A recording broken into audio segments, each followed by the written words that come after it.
So this is the very first Chimera prototype, updated with just a few parts. So new clutch with the enduro bearing and our new bars. Other than that, it's pretty much all original. The guys over at Nitro Circus had me pull off the front brake so that they could have less weight on the front end, make it easier to flip, which they didn't seem to have any problems doing. Other than that, it's all original. Some interesting features about this prototype that I really love.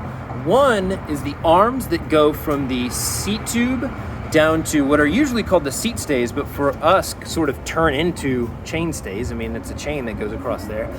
These provide a lot more stability than the second version of the prototype that you've seen.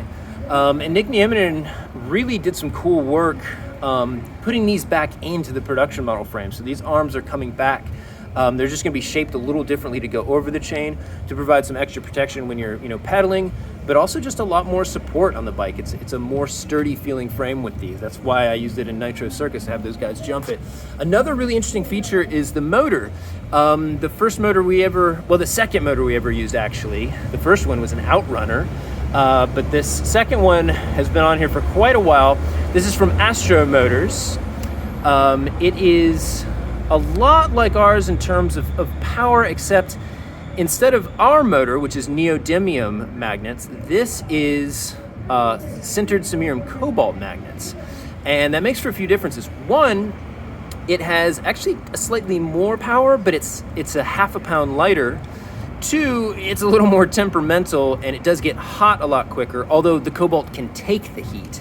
And the power is really interesting. So when you first take off, it doesn't quite have as much off the line as our new Chimera motor, the one that we designed. But once you hit a certain sort of power cycle, it just really kicks in and sort of rockets you forward. So it has a slightly higher top end. I love this bike, I love this frame, and I love the fact that it's been running for 2 years straight without really many updates.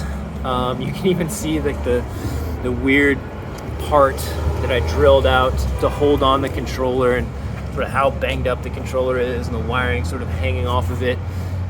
It's really held up well. Love this bike.